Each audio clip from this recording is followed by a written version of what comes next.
ಸಮಾಜದ ಎಲ್ಲ ಸಮುದಾಯಗಳ ಜ್ಞಾನ ಸಂಗ್ರಹಣೆ, ಸಂಪಾದನೆ, ಕಲಿಕೆ, ಪ್ರದರ್ಶನ ಕಾರ್ಯಗಳು ಇನ್ನೂ ತೀವ್ರಗತಿಯಲ್ಲಿ ಅತ್ಯಂತ ಪರಿಣಾಮಕಾರಿಯಾಗಿ, ಪ್ರಮಾಣಬದ್ಧವಾಗಿ ಮತ್ತು ವೈಜ್ಞಾನಿಕವಾಗಿ ನಡೆಸುವ ಉದ್ದೇಶವೇ ಕರ್ನಾಟಕ ಜನಪದ ವಿಶ್ವವಿದ್ಯಾಲಯದ ಮೂಲ ಧ್ಯೇಯವಾಗಿದೆ.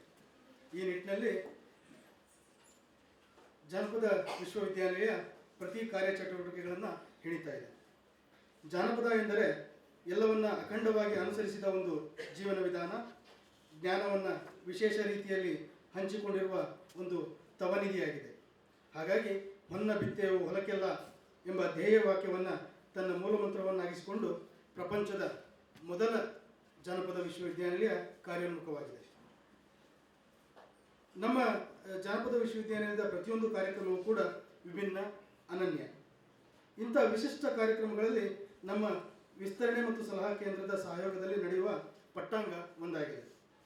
ಇಂದು ಇಲ್ಲಿ 24ನೇ ಪಟ್ಟಾಂಗ ಆಯೋಜಿಸಲಾಗಿದ್ದು, ಇಂದಿನ ಅತಿಥಿಯಾಗಿ ಪಟ್ಟಾಂಗದ ಅತಿಥಿಯಾಗಿ ಟಿ ನರಸೀಪುರ ತಲಕಾಡುವಿನ ಮೂಡಲಪಾಯ ಬಯಲಾಟ ಭಾಗವತರಾದ ಶ್ರೀಯುತ ಟಿ.ಎಸ್. ರವೀಂದ್ರ ಅವರು ನಮ್ಮೊಂದಿಗಿದ್ದಾರೆ.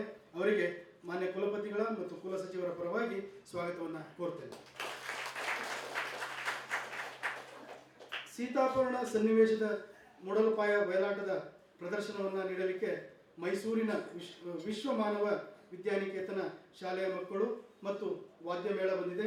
ಅವರಿಗೂ ಕೂಡ ಕುಲಪತಿಗಳ ಮತ್ತು ಕುಲಸಚಿವರ ಪರವಾಗಿ ಸ್ವಾಗತವನ್ನು ಕೋರ್ತೇನೆ. ಇಂದಿನ ಕಾರ್ಯಕ್ರಮದ ಅಧ್ಯಕ್ಷತೆಯನ್ನು ವಹಿಸಲಿರುವ ನಮ್ಮ ನೆಚ್ಚಿನ ಮಾನ್ಯ ಕುಲಪತಿಗಳಾದ ಪ್ರೊಫೆಸರ್ ಅಂಬಳಿಕೆ ಹಿರಣ್ಯ ಸರ್ ಅವರಿಗೂ ಕೂಡ ಸ್ವಾಗತವನ್ನು ಕೋರ್ತೇನೆ. ನಮ್ಮ ಕುಲಸಚಿವರಾದಂತಹ ಅವರ ಅನುಪಸ್ಥಿತಿಯಲ್ಲೂ ಕೂಡ ಅವರನ್ನು ಡಿ.ಬಿ. ನಾಯ್ಕ ಸರ್ ಅವರನ್ನು ಕೂಡ ಸ್ವಾಗತ ಕೋರ್ತೇನೆ. ನಮ್ಮ ಮೌಲ್ಯಮಾಪನ ಕುಲಸಚಿವರಾದ ಪ್ರೊಫೆಸರ್ ಸಾಚಿ ರಮೇಶ್ ಸರ್ ಅವರಿಗೆ, ಭಾಷಾಂತರ ವಿಭಾಗದ ನಿರ್ದೇಶಕರಾದ ಪ್ರೊಫೆಸರ್ ಕೆ ಪ್ರೇಮ್ಕುಮಾರ್ ಸರ್ ಅವರಿಗೆ, ಡಾಕ್ಟರ್ ಶ್ರೀಶೈಲ್ ಉದ್ದಾರ್ ಅವರಿಗೆ, ವಿಶ್ವ ಮಾನವ ವಿದ್ಯಾನಿಕೇತನದ ಸಂಸ್ಥಾಪಕರಾದ ಚಂದ್ರಶೇಖರ್ ಗೌಡ ಇವರಿಗೂ ಕೂಡ ಸ್ವಾಗತವನ್ನು ಕೋರ್ತೇನೆ. ಇಲ್ಲಿ ನೆರೆದಂತಹ